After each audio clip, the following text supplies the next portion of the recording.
Hi guys, welcome. All right, we are just starting to get on here together. I'm glad to see you here, Melanie, because I know you sent a great question in. And can everyone hear me okay? Okay, great. So as you arrive, let's open up the chat so that we can just all communicate that way. And I thought today what we would do is start with some Q&A, see what's going on, what's most like top of mind for people, top of heart. Then we would do as a group a little bit of exercises to get in the coaching mood. And then we'll do the coaching with the beliefs that some of you were here last week and we didn't get to that belief part. So I'll talk about that a bit and then we'll do that. Then we'll come back together for questions and shares about the coaching. So I never know. I stopped the registration for this small group, so I never know if we're going to be very small or more people are going to come. So it's always a bit of a mystery.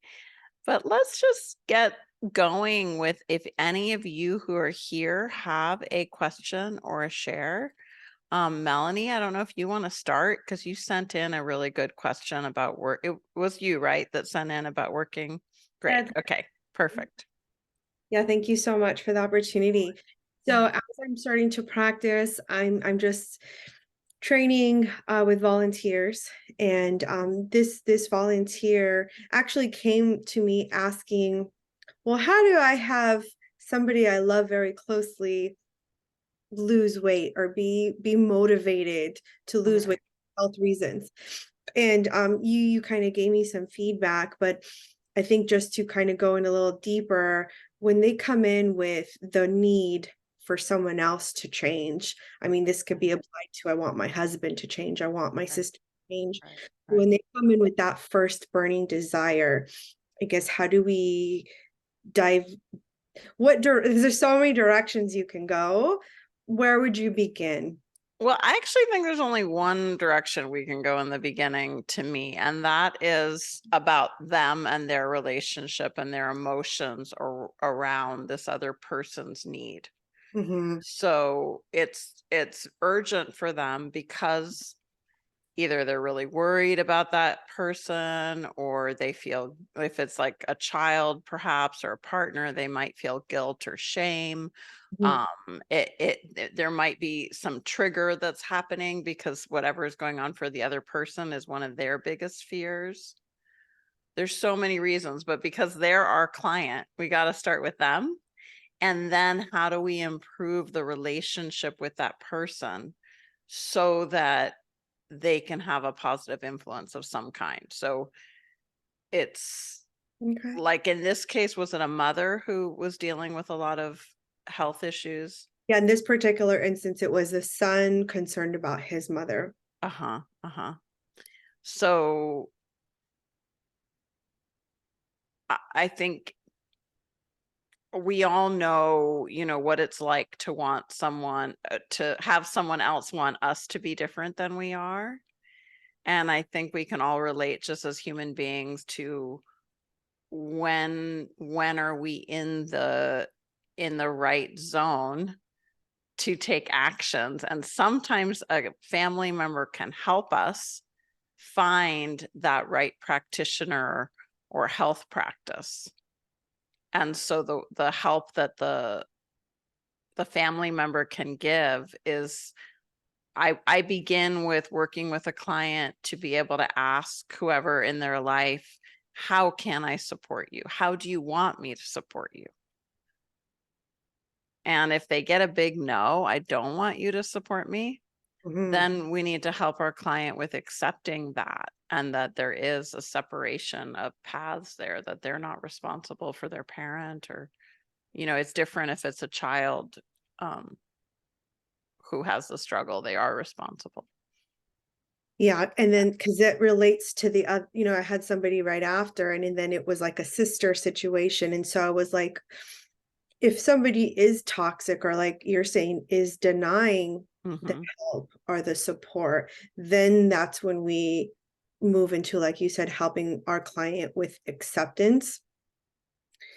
And but education. So if someone's really toxic, like I'm working right now with a couple that's dealing with a really toxic narcissistic family system where Mhm. there's a lot of business involved, like, weaving in of businesses and different relationships. And here's an example of how that might play out in this family system. There's a sister. These people are all well into adulthood, past age 45. And there's a sister who strategically takes the friends away from this person's spouse over 10 years. If she makes friends outside of the community, that sister comes and finds them. And, it's just like, it feels to them like high school. It's ridiculous, but it's really painful. So that's the kind of experience that will happen Mhm. within these kind of family systems. And so what I did for working with this couple, and I'm going to share it with all of you, is I made a document of about 20 or 30 lines that are just things I want the couple to learn about, definitions for them to have, and explorations, like what are their shared values, what do they each want to feel emotionally, things like that are more in the relationship coaching world. And then things coming from the more narcissistic family system world, like understanding what cognitive dissonance is, understanding what gaslighting is, understanding when what the couple's kind of rule book will be about making decisions together. Mm. Because as is often the case with this couple, the male partner is just thinks, well, my family's just my family, can't we all get along? When is she going to stop blaming them? When are they going to get better? And really just wants everyone to be friends. Mhm. And the wife in this situation, it can be totally reversed. This is not a gender thing, but in this situation, the wife is a lawyer, is very sharp and very on alert. Mm. So is very much seeing everything as an attack. And I would say she's, from my perspective, she is perceiving it correctly, but it is giving her a lot of pain and stress, and it's very harmful. So they also, as a couple, have to find ways to relax together, to restore their energy, or they will get a divorce. Like they're on the edge. She Mhm. has got more than one foot out the door. So Mm. it's really challenging when working with people like this. And that's why I took time to make a big doc for them of this is what we're going to learn together. And I just thought we would go through that doc. I sent it to both of them as a Word doc. And I just said, I'll take notes for you guys, but we'll go through this together so that you're going to end up with this nice kind of binder of information that you've created during the coaching. So that's one way you can work with a couple who's dealing with family members like that.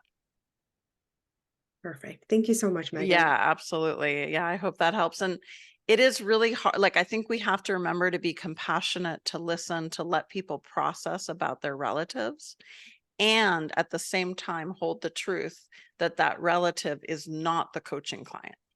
Mhm. So we are there to serve the coaching client in front of us, their emotions around the relationship, how to improve the relationship, what they might need to accept and what they might need to release as not their responsibility. And often with young adults who are really worried about a parent, I like to do a strategy where we hold the relative in one hand and we hold kind of themselves in the other hand. And I ask them, is that yours to hold, or can you, I forget the details, but it's basically like they're figuring out, is my dad or mom's problem mine to hold and change, or is that really theirs? That belongs to them. What's in my control? What can I do? And so if they kind of put down their hand, they're really, it's not my job. My job is what I can do is. So they're clarifying what they can do, what their role is, because you'll find often that it's natural. It seems to me natural. Maybe that's just because I don't come from the healthiest of families, but what seems natural to me is that when a relative is suffering, often we take it on ourselves. And so the person is not doing anything wrong by wanting to fix or change the other. It's just that it's really not fair to them. And it's often not what the family member actually needs or even wants. That's why it's so hard to help someone in our family system who's addicted to alcohol or drugs. You know, because the person who's really close to them just might not be the right person. So how do you connect them to someone who will serve them? Okay, see more hands up, which I love. All right. And please raise your hand if you have any questions. We'll do about 20 minutes of Q&A, and then we're going to go into practice. Lavana, hi. Hi, on the same note, it's regarding narcissism. So how, if you, I mean, I know how to deal with narcissists around, but how you deal with a narcissist when you notice all the behavior of narcissism and it's in your home, and how you deal with them, how you, I mean, I know how to deal with a husband, with child, but like, let's say now I have a guest, she's a narcissist, and you know what I'm talking about. Yes. And it's been a month already, and I'm just a month. That's a long time. And I feel like Wow. I don't say nothing, Yeah. but I'm off balance. Yeah. I'm not in center. I'm not myself. Well, every person is different, right? So whatever the personality style is, everyone's different. So when it comes to this person in your life, this relative, you know, one, I would want to know, how are you taking care of yourself? You said you're off balance, so that's Yes. the most important thing. Yeah. How do you find your balance while they're staying in your home? Okay. How do you not engage? Okay. So with a more antagonistic person, whatever their diagnosis or non-diagnosis or whatever, if they're antagonistic, they want to pick fights and create tensions. Okay, so this is not the case. There is a kind of narcissist that they're very kind and humble and kind of, you know. So more like the vulnerable narcissist the that plays vulnerable, more the victim. Yeah. Okay. Well, they're a lot nicer to be around. That's good. give me one of those any day. So I mean, but I understand that. So like I would look at, in your interactions with her, Yeah. where do you get triggered? Where do you need the help? It's hard for me to predict or to pretend that everything is okay, and I cannot. I just to like, you know, to pretend that it's okay. It's hard for me. So is it that you would like to talk to your son more honestly? Does that feel? I don't know if it won't gonna work. It's not gonna work. No. Okay, Well, so maybe it's this piece of, at what level can you be truthful and honest in yourself and to people outside of who is in your home right now? If it's not going to work, like, you know that it's not going to work to confront, and you don't feel like it's going to work to talk to your son, how do you, to stay balanced, write things down, get very clear on what questions might be helpful? Okay. So what, are there any questions you can ask her or him? And maybe it's even, if she is more the victim, finding out what she needs and wants more of in her life. Control. Are you sure? Sure, 100%. Mm-hmm. Control. It's only a matter of control. And does it seem that she has healthy control over herself? No, it's unhealthy. Everything around it's not unhealthy. It's pills, it's anxiety, it's a lot of mess. Okay, so anxiety. So that's something where maybe she's open to learning some skills to help with anxiety. Maybe she would do a meditation with you, or maybe maybe she would take a walk, or I don't know. Do you think anything like that? Because people with narcissism still want to help themselves feel better. But are they aware of it? This is the question. Oh, well, she might not call herself that or anything, but it doesn't matter. If she's aware that she's anxious and she wants more control and to feel better, Yeah. it might help her to have that be, I mean, everyone's different, but sometimes it can be helpful to hear that that's okay to want that it's okay to Yeah. want to lower your anxiety. And maybe you tell her what you do to lower So your anxiety. so I always recommend her to go and to every day, like go do yoga, do whatever you love to yourself. Just don't be around me. So I wouldn't say the thing of just don't be around me. No, this one is no, I don't say it. It's within me.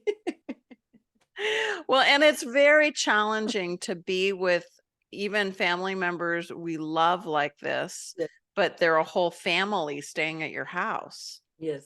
for a month. And I imagine like it would be I would love that as a grandma, right? Like what a blessing. But also I imagine that it eventually starts to be difficult. Yeah. So, are you giving yourself breaks, and are you giving yourself time to journal or to No, because all the time, as much as I can contribute to the kids, I do. So it's 24/7 and with love. That's what the impact on the kids, that's what matters for me. So I ignore everything around me and I'm just being with the kids all the time. And that probably helps the parents. Yeah. Yeah. Another way, if you feel like there's a lot of lying going on, giving the parents more time alone together is another way you kind of give a gift to the family. That's what I'm doing. Give them Yeah. And so as they're spending time alone, the realness might not happen in front of you, but it'll happen when the couple is alone.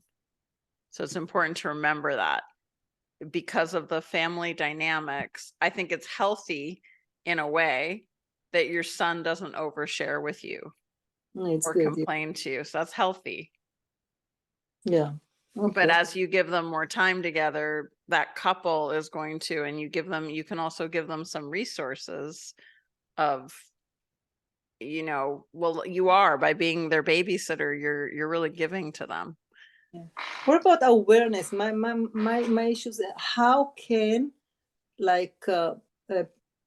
how can you bring awareness without like judgment, or this is the thing, with love and everything, like somebody going to think for himself like the impact or something, because it's for her, not for me. Tomorrow they won't going to be here, my life is back to Right. and, I think sharing about yourself, honestly, and you being the example of that awareness and that truth and that honesty. Now, if she's really a narcissist, you don't want to give her information that she would weaponize against you. yeah. But you could share ways that you have cared for yourself, ways you've learned things that have been really helpful to you in your life. Do you think she admires you in that way? She admired me with all means, without really, she admired me. That's And great. my son always tell me that she want to talk with me and she want to be close, but I'm the one that's holding back, because I notice I see all the narcissism behavior and I don't want to be around it. It's because I don't want to be involved or to be the bad guy or something. I'm a mother-in-law. It's a problem. Right. I don't want to So be. that's why I would talk about yourself. Okay. What you have done in your own life, in like decide what stories do you want to share with her or with them as a couple. Mm-hmm. And then share about you, and then she won't feel it's very much in your control how you want to share that. But I think the reason I'm saying that is that then she might ask you for advice and support. And when she does, that's when hopefully you can help her get more help. The good news is that if someone's more feeling like a victim and disempowered, and I don't know, maybe she is disempowered in the relationship, you know, that person is much more likely to be able to get support and help. So from your experience, do you think that because narcissists in general, there is treatment for it? I mean, they can really want to exchange. There is, because from my experience, like, they won't going to change. What do Well, you remember, we're not talking here about clinical diagnosis of Yeah. narcissism. And when we No, in general. but I mean, in that way, like a person actually to be diagnosed, and we do have a psychiatrist here, Anna Maria will share with us her opinions. But the person themselves has to say that they meet 6 different markers, or very few people will say that. I do hear from psychologists and therapists working specifically in that field that, I mean, some people are able to get more awareness about behaviors. It's always good to deal with the behaviors. Yes. And the big thing is for a mother to have more empathy for the child. So how to learn to have more empathy is a big thing. How to be able to listen underneath. If we're talking about someone who's very antagonistic, which is usually the bigger problem, underneath that is usually a self-blame, a self-dislike there. But are they aware of it?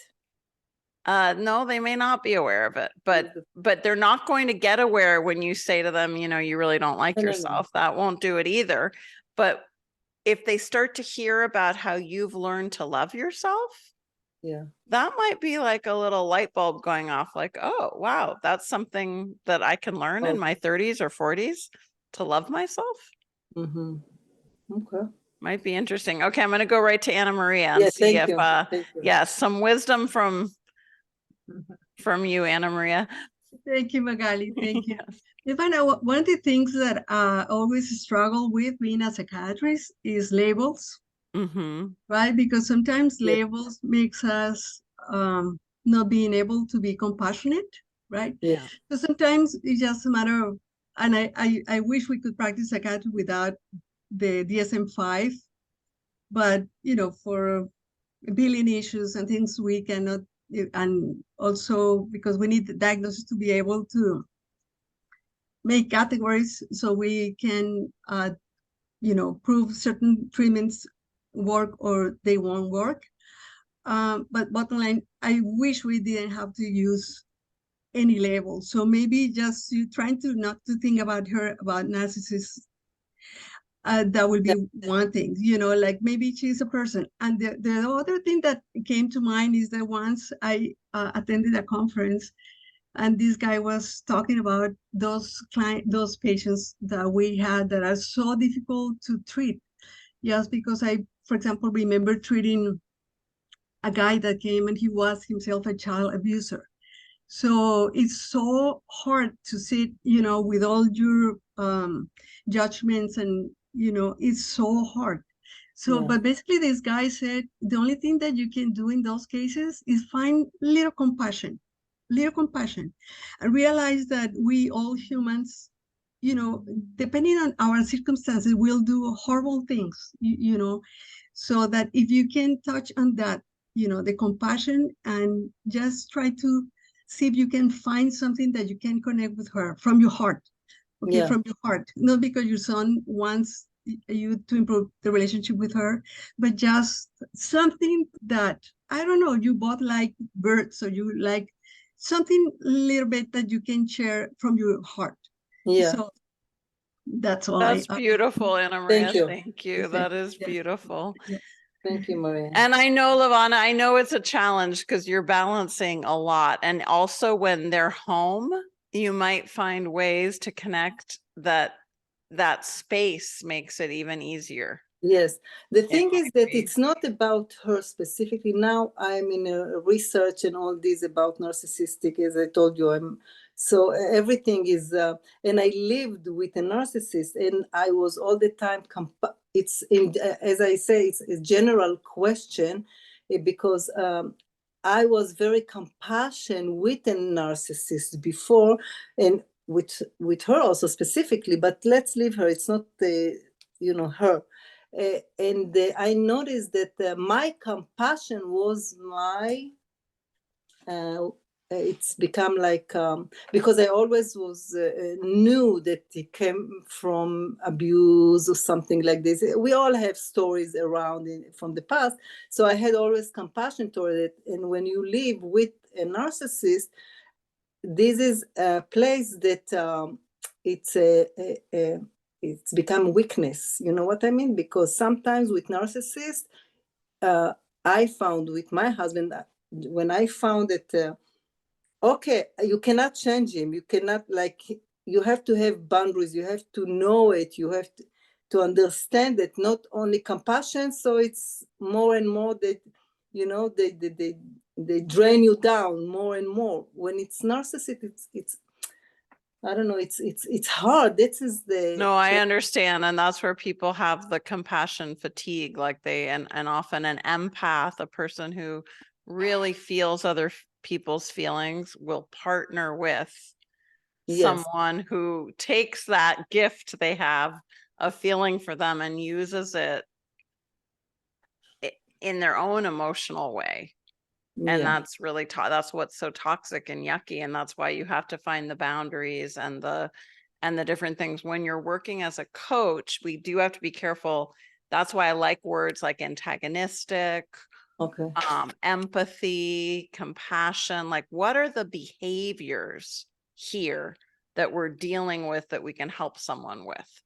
Does the person in relationship lie to the other one? Do they gaslight them? Gaslighting is like a form of emotional abuse. I know what you do. You know what it is, but many people don't, where the person who's the victim is made to feel literally crazy. Like they don't know what's right and wrong. They don't know, did they really do that?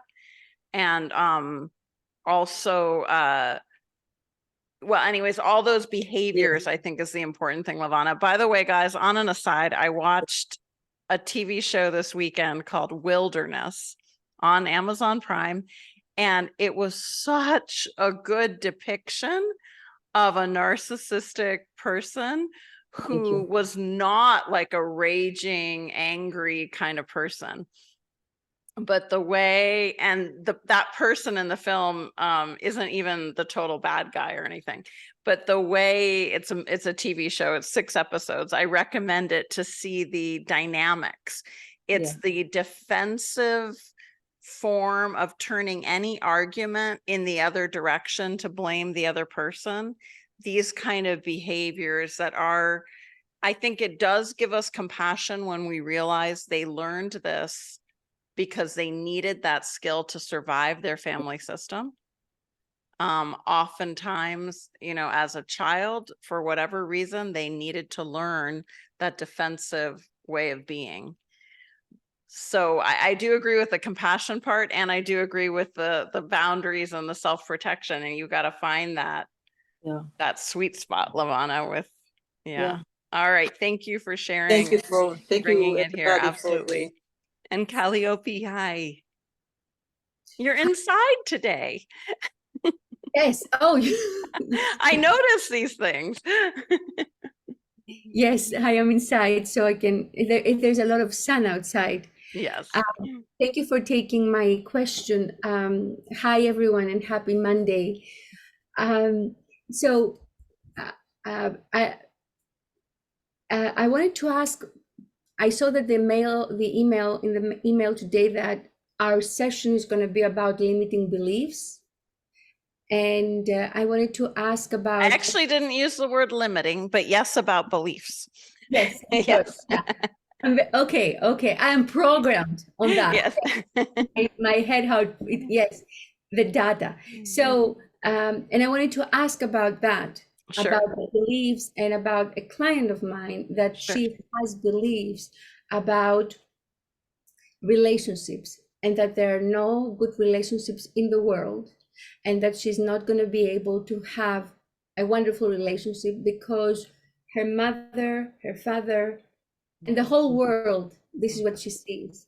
So I would like to know what are some tools, how can I handle that? And she means romantic relationships?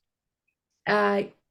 Yes. Okay. Romantic, but at the same time also in relationships with people in general about lying. About lying? Lying, yes, lying. So she believes, like, the belief would be people lie, or what are the beliefs? Yes, I'm sorry. Thank you for helping me more. So one belief you said, and this is good for us to kind of brainstorm, what are the beliefs there? There are no healthy relationships. That was one belief. Yes, the other is that people lying to me. So her father is having another relationship, so he's cheating on her mother.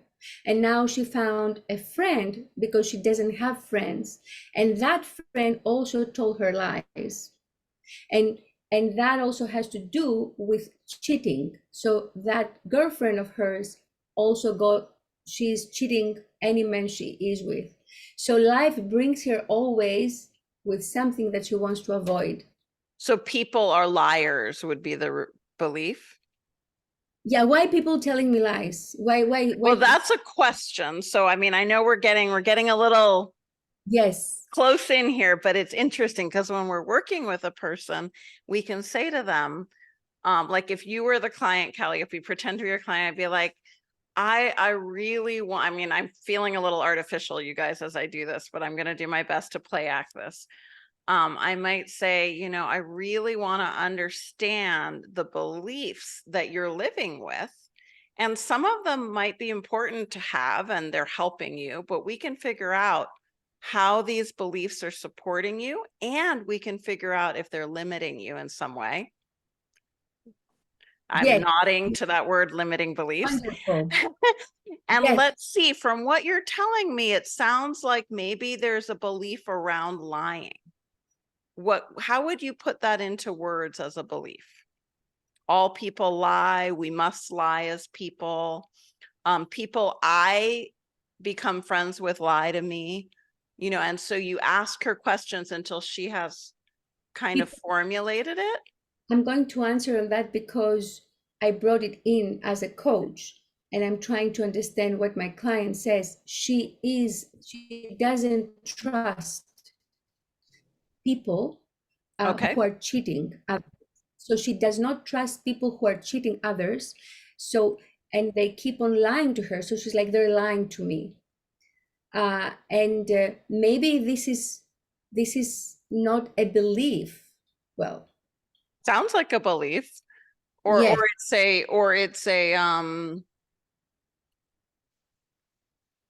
also, some things are absolutely our right to believe. And one of the things, like I don't know if I trust people who are cheating on other people either. I don't know. That's a good question. I stop right now and I'm like, what am I talking about? It's not a belief. This is, But it is a belief. So the question always is for the client, would it be better for them to open up that belief a little bit, to create a little bit of room or flexibility to learn from it? So I'm going to give everyone the example of the belief I was working with, that I'm still working with from last week, that I brought into the group, Calliope, because there's more people and that might be a little less charged for people to understand how to work with it. And then I'm going to bring up the PDF about that. Sally, you had your hand up though. I want you to ask your question. I'm going to unmute you for it. Okay, go ahead, Sally. Hi. Yeah, hi. No, my question was more around just on Calliope's client. Does the person believe that everybody lies and that happens to everyone? Or is it that she feels that, does she believe that she attracts it, or that she, do you know what I mean? Is it something that she thinks is centering around her, or does she think that in the world there are no good relationships and that everyone's walking around with rose-colored glasses on? Right. That's perfect. That's exactly the stream I would go down, is to understand and clarify the way she perceives it and some of the ways we can then get even closer to that. is asking the body. So I really like somatic coaching, where we ask the body, is that true?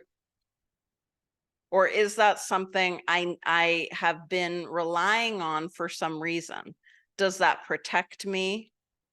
Does it create limits for me? Does it sort of give me red flags if I believe this, so I can be careful?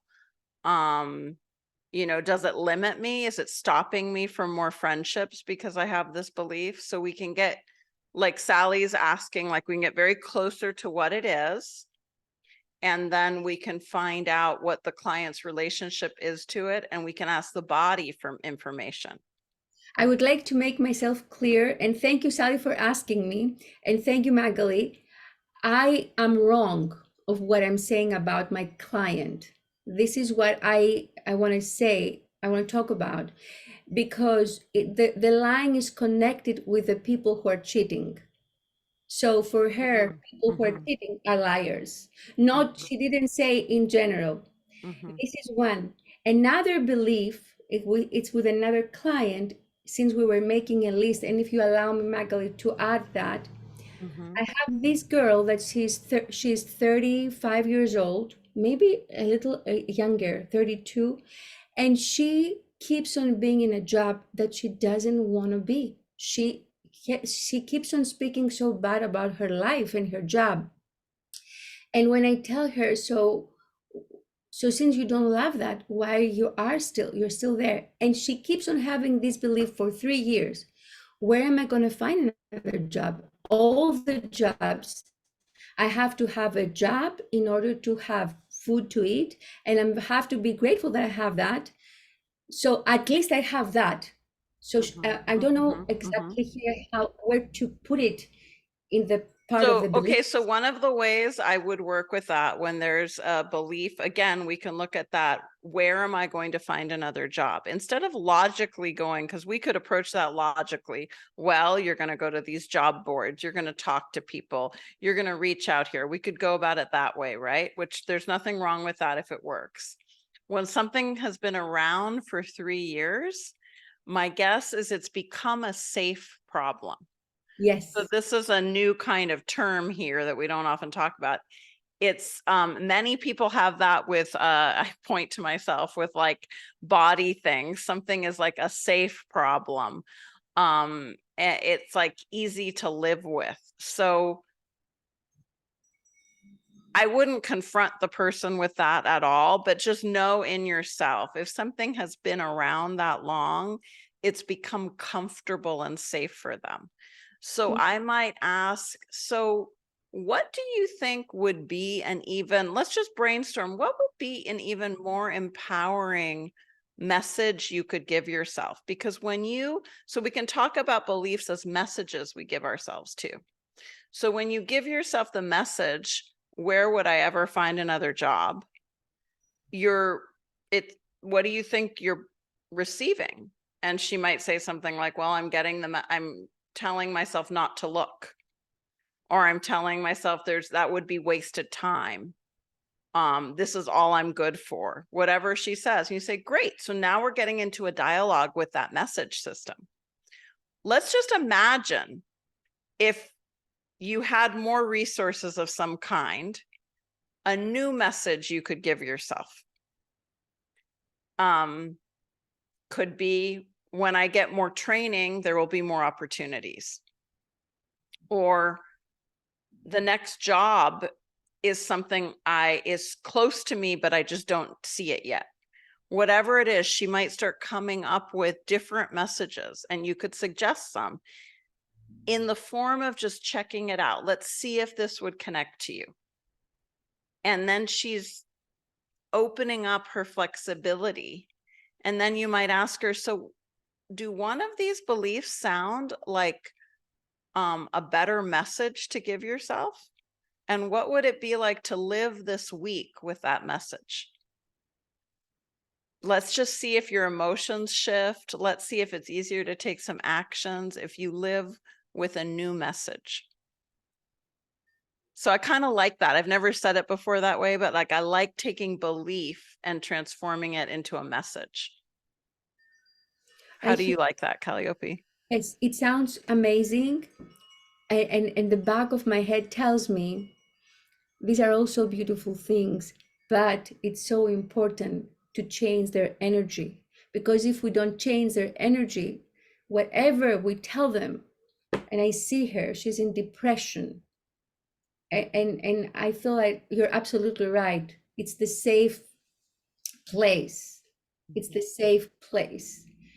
And as you said the other day, you said something very interesting also. Oh my God, I forgot. It was here. Anyway, it was here. I wanted to tell you something about So that. the energy, when the message changes, the energy will change too. So you can not always, because she is very depressed. And she doesn't exercise, she eats very bad things, and the energy is a combination. The people she's dealing with are always miserable, is looking for misery, right? So I think this is totally valid and true. And I know as a pranic healer and the coaching you do, you can find other ways to work with her. We could end up talking about her, but I want to stay on the belief area. So I think you're right. And my hope is that that all of you are learning some of the energy exercises, because we're a mixed group here. So like while Calliope is in the group coach leader, she's also an energy healer, and from other traditions, and different people come from different places. But I want to just let everyone know, in the meditation teacher training and in the meditation rooms, you'll find a lot of energy exercises. And I think what Calliope is pointing to that's really important here is we can help a person start doing in the session with us small things that shift their energy and their emotions. Sorry, my other computer was ringing there.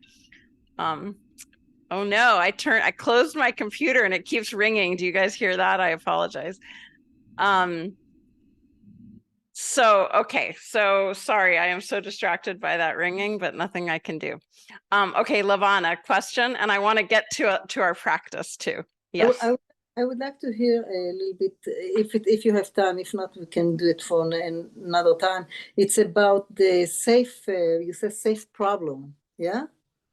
Sure, yeah. So a safe problem is usually a problem we've had for a long time, and we've gotten comfortable in a way having that problem.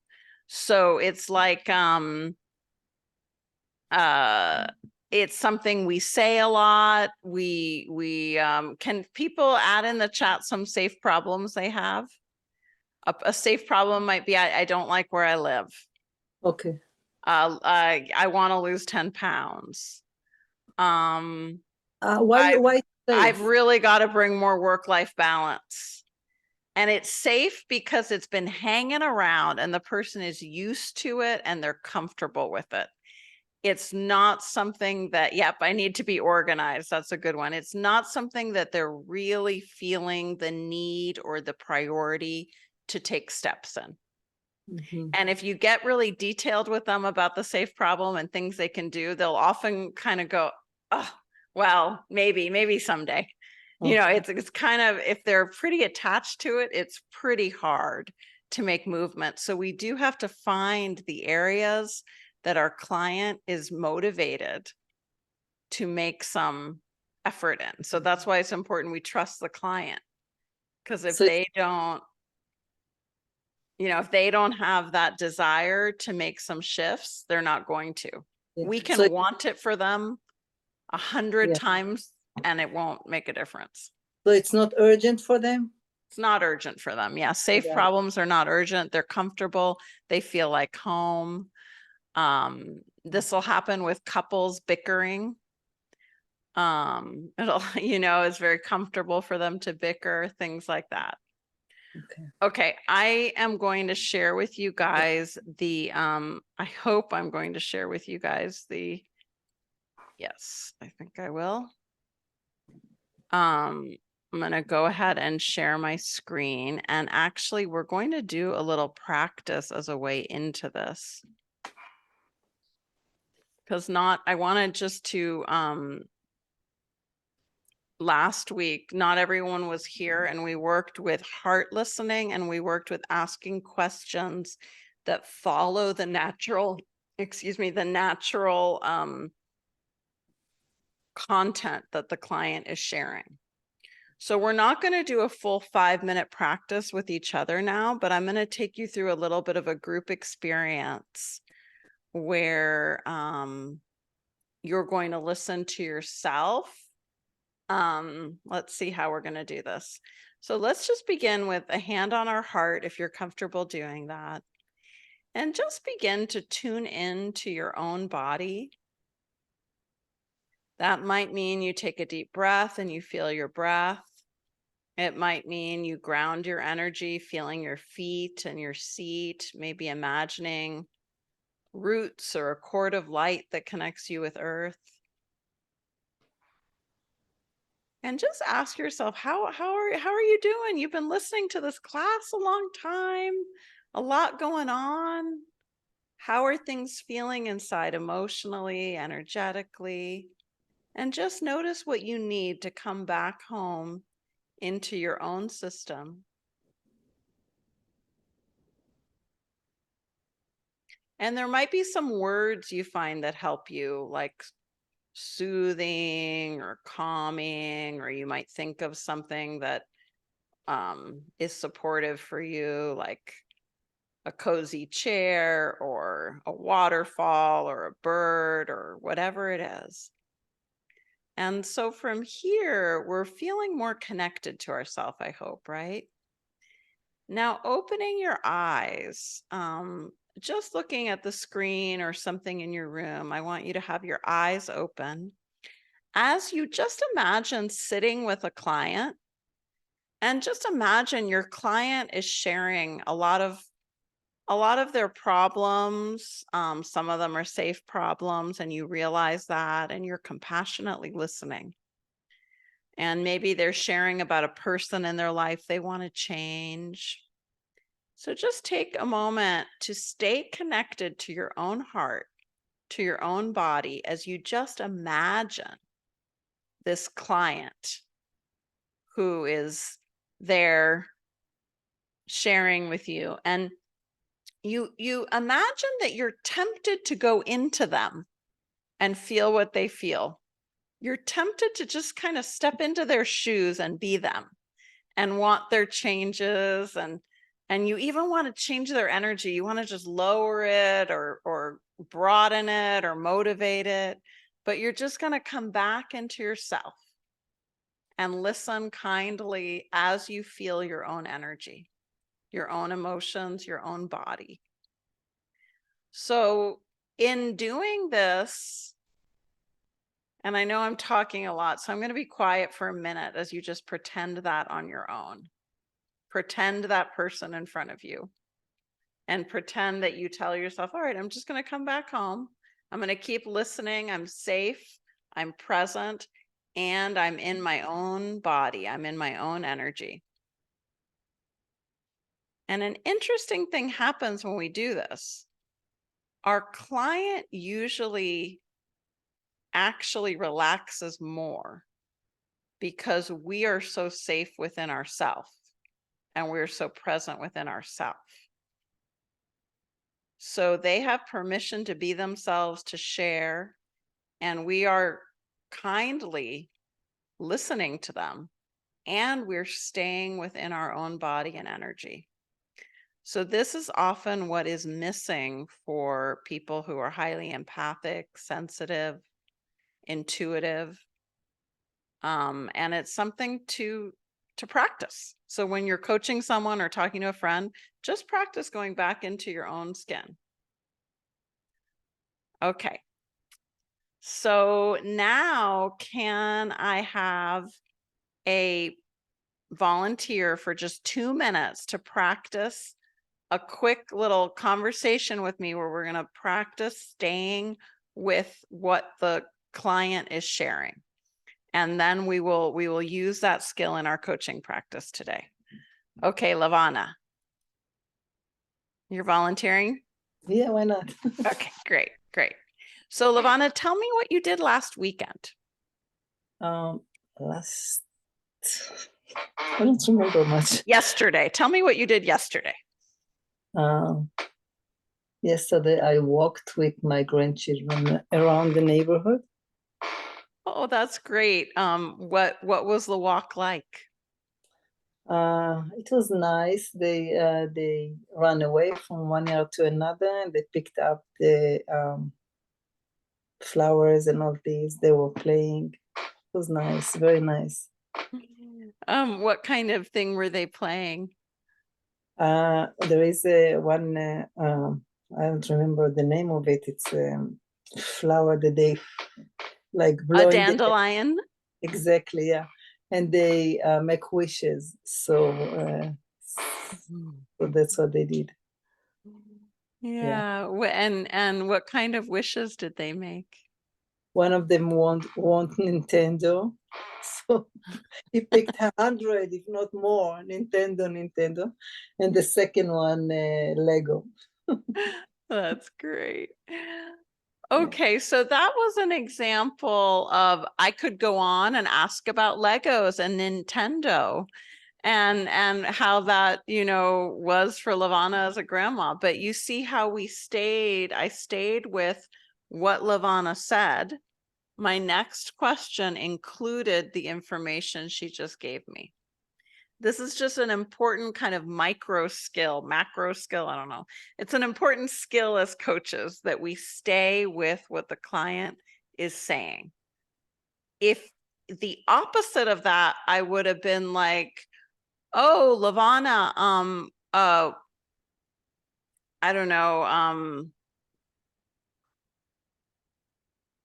I'm blanking, guys. Help me out. What would be the opposite? I might start asking Lavana about her favorite color or what she likes to eat, and I'm not staying with her sharing at all.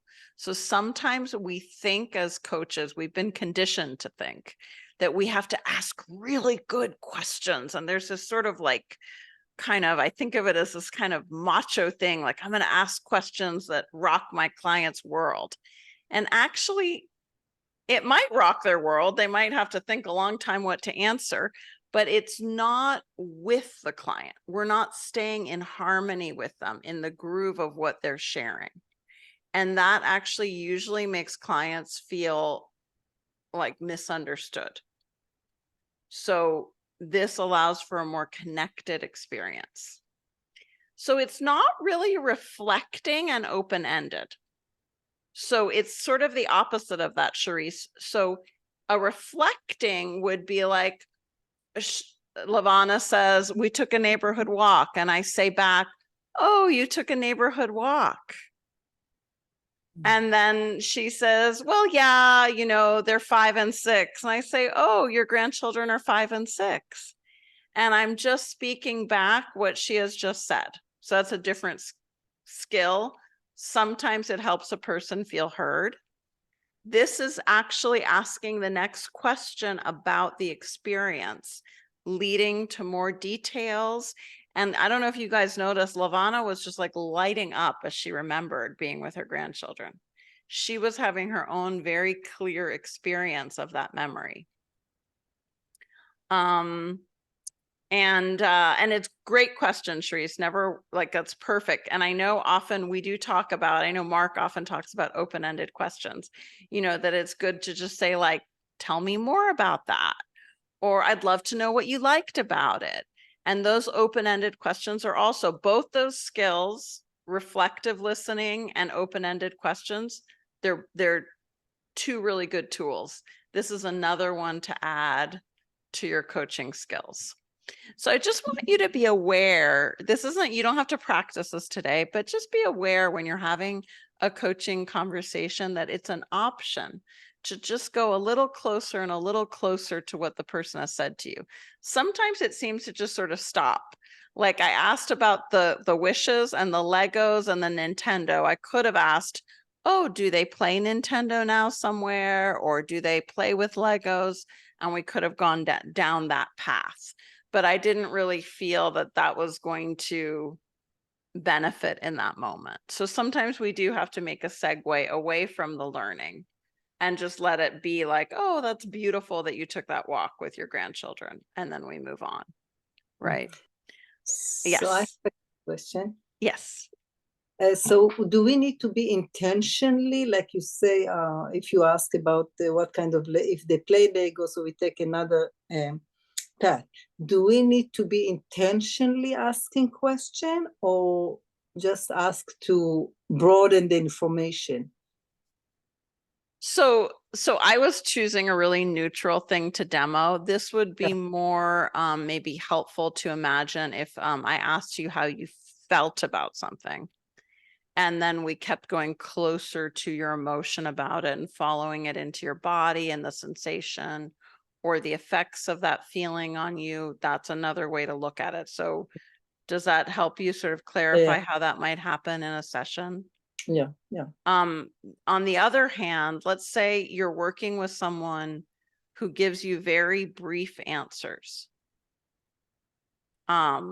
So everything is just very kind of on the surface brief. When you know to ask these questions to get closer, it helps them unwind more information. Because I know I definitely have those clients that it's very short answers, and I need to keep getting a little closer. What's your definition for that word? That's so interesting.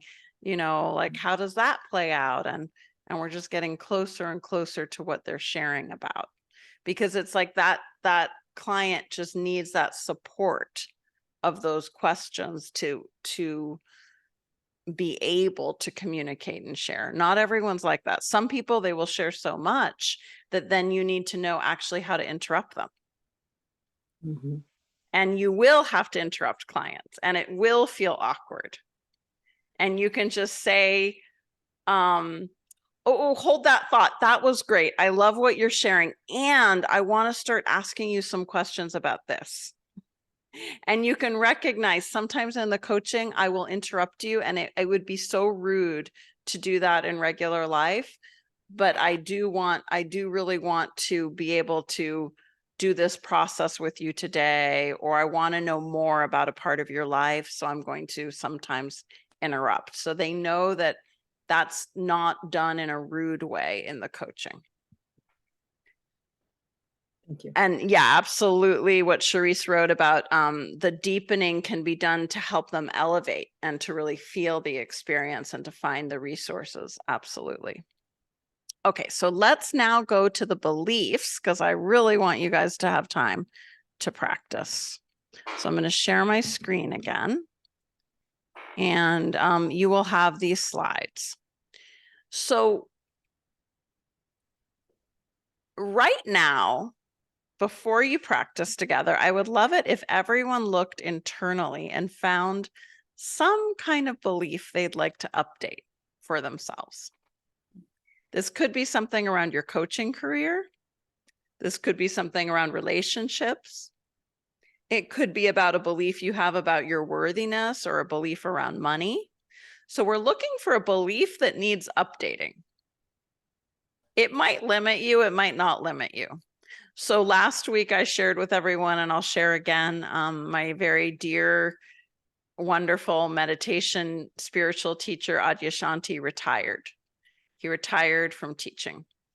And that threw me into a doozy for a couple weeks, where I realized I had a belief that spiritual teachers don't retire. And I mean, I thought maybe they go into silence for 20 years or whatever, but they don't announce a retirement. They're not a therapist or something, you know? And you know what's so interesting? I have to share this with you guys. Less profound than my spiritual teacher retiring, but then I went to get my hair done, and I just absolutely love the stylist, and she's retiring, and she's only 30. And it was great, because it was like life just giving me another retirement to wrap my beliefs around, because there I was. 30-year-olds can retire. I mean, she has a very good reason. She's having her second child, but she phrased it even as retirement. So I was just like, wow. So what I did through my own inquiry using this kind of process is I found an updated belief I wanted to try out. And that updated belief is spiritual teachers are free to retire. They are free to retire. And I just kind of lived with that. And it brought me a lot more peace. And it brought me more that sense of freedom. And if nothing else, this teacher has taught me freedom. So it makes sense that he goes on teaching me freedom even as he announces retirement. And so sometimes our updated belief, if it works, if it's a good updated belief, it will have our values or our empowering emotions or empowering beliefs kind of interwoven with it. So for me, freedom is a very empowering, loving experience. Freedom, whether it's freedom of spirit or mind or whatever it is, freedom is beautiful to me. So when I brought that in, spiritual teachers are free to retire. They have that freedom. That really helped me.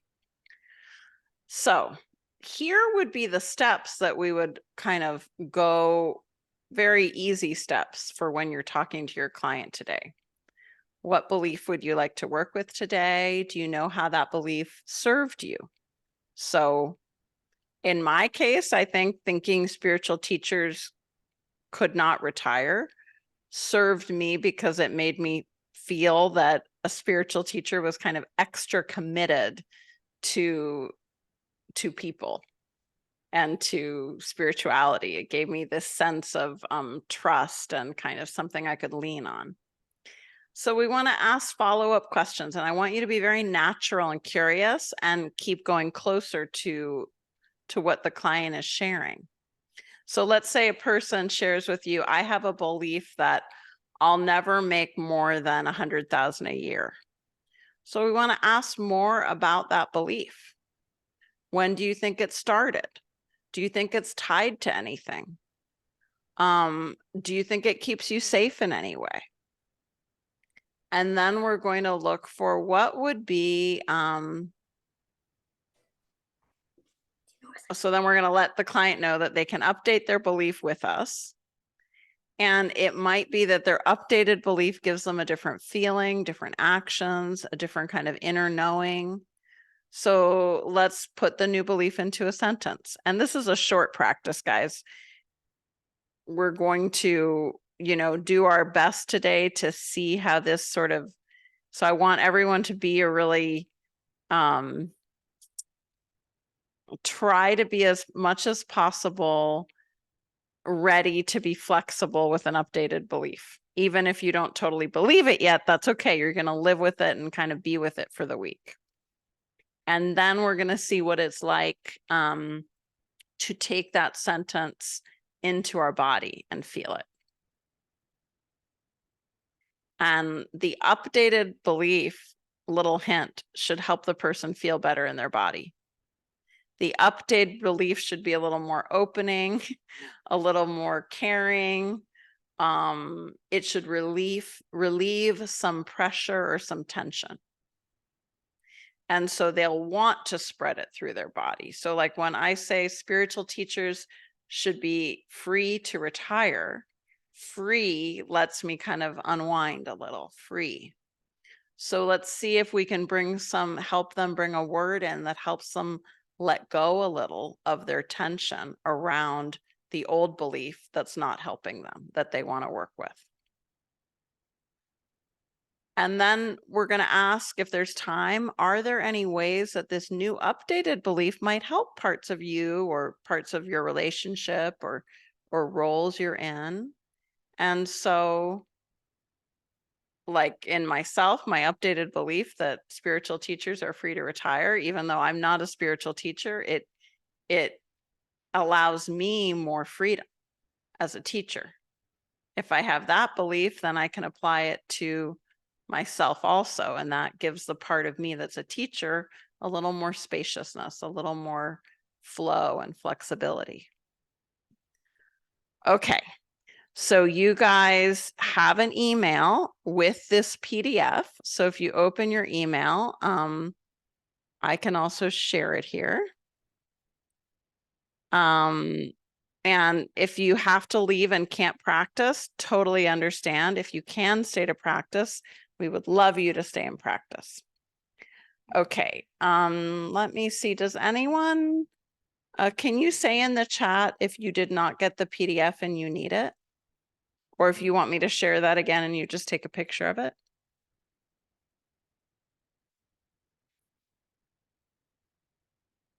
Bye, Charisse. Bye, Lori.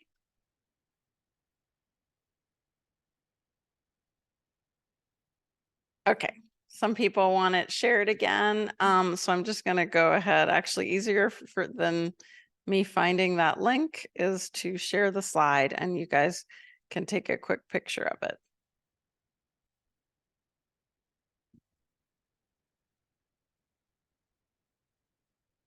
If you're on a Mac, you can do Command-Shift-4 and take a screenshot.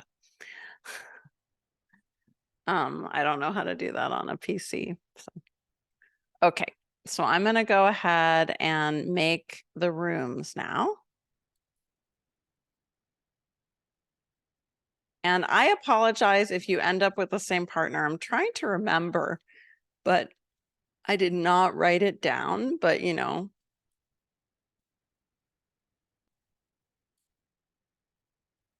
And what we'll do is we'll take turns about 20 minutes each. I know that's really pretty fast. So if you just want to work with one person as the coach, one as the client, and then arrange another time to get together and practice, I just want to come back together at 3:45 my time. So in 40 minutes to take any questions, right? That's why I'm limiting it to about 45 minutes, maybe 3:50 my time. Okay, I'm going to go ahead and assign you guys.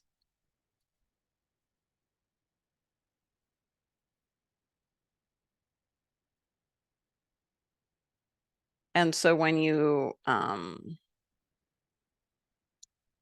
see.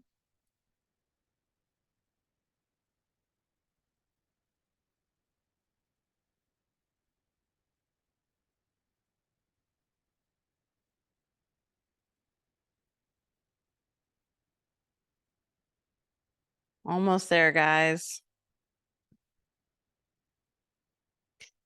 I have an iPhone that I don't know who is on the iPhone. So I'm going to wait till the end for that one.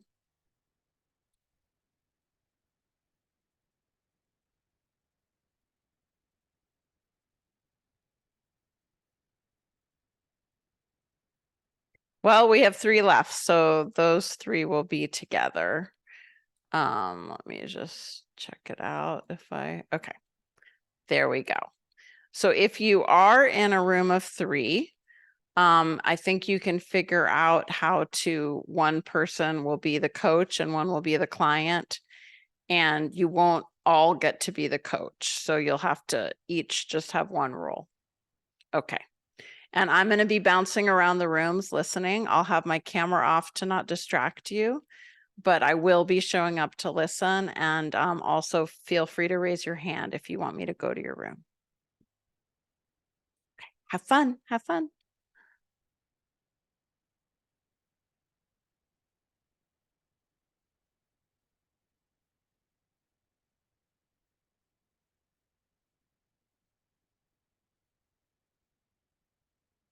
Lavana, are you coming back?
Hey guys, welcome back.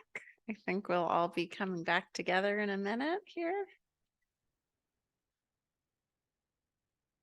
I'm going to open up my chat right away. I would love to hear how that went for you. It was really cool. At one point, I was going from room to room and everybody was at the same step at the same time asking about the body. And I was like, whoa, this is so unusual to have like 3 in a row or something on that same step. So,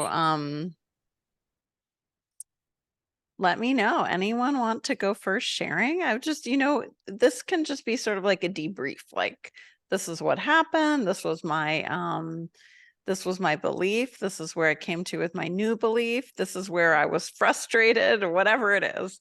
Okay, Sally, great. Thanks, Magali. I was working with Sabine and we had a really great conversation. I think we both got a chance to work through our beliefs and worked out that we're both actually in Sydney, Australia. So that's really nice because we can. Good to know. Yeah, then you can practice together. Did you get each other's emails? So we can practice together. And I think for me, as when I was coaching, I found it a really empowering to see the effect on Sabine, because I've done a lot of coaching in a more corporate environment, and because of the time difference, I haven't been to obviously coming to enough of these kind of things. And so my actual experience, because I want to build up my coaching practice, I'm not a coach yet with paying clients. I haven't had that much opportunity to do that, incorporate the energy work into coaching. And that was really valuable, actually. Watching a visceral shift, I think, was from a coaching perspective, but also when I was being coached, the reframing of the belief into something that was really powerful and constructive and incorporated my values has really kind of been good for my confidence, and it was a good feeling. Yay, I'm so glad. So good to hear that. And when you're an energy coach, you can always take it to that next sort of inner subtle experience and ask more questions about kind of the texture of the belief inside. Does it move? Does it have patterns? Does it have colors, shapes? We can get even a little bit more, I guess the word that comes to me is fanciful, but it's like a little more detailed or something when we're working with any client that is sort of open to that sensory experience and being with their creative mind and everything. So, okay, awesome. And Kylie, hi. Hi, Magali. Hi, everybody. I just had a wonderful experience with Calliope and wanted to talk about the power of the metaphor. So my topic was around charging. It's been an ongoing challenge that I've had and a belief that I'd had. And Calliope asked me what restaurant I like to go to. And so I explained, she asked me some really great questions around I was wondering about that. I was listening to you guys talk about Italian food, and I thought, because you came in at this point where you'd be going, where does this relate to anything? But it was I trusted the process. Yeah. And it was super powerful. And me charging premium prices and not wanting to put myself out there in case I'm rejected, that was kind of like what it started with the older belief of not being worth being, charging premium pricing. And then she said, where do you like to eat? Do you have a favorite restaurant? So I said, oh yes, I love this premium Italian restaurant because it's high quality, amazing service, and I'd rather go there once every 3 months than eat takeaway every week. So I love that full, wonderful experience. And then she was saying, are there other restaurants nearby? And I said, oh yeah, there's Asian Fusion and there's all these different restaurants. And so she said, are you rejecting them when you go to your Italian place? And I'm like, no, I just love that experience. It's not even about them. So it was really great to get perspective. And then, the culmination of that was me writing out or identifying with a new belief that I am worthy of being paid premium prices. And I want to be charging, I want to be positioning myself like my premium Italian restaurant rather than McDonald's. So I've been pricing myself like a McDonald's and feeling really terrible about that, but I don't want to be like McDonald's. I am more like that premium Italian restaurant. So that's just trying to wrap it up very succinctly. but to really Yeah, explain that's how a the power great- of the metaphor was really powerful in that session. And she So, introduced that to you, the food idea. yep.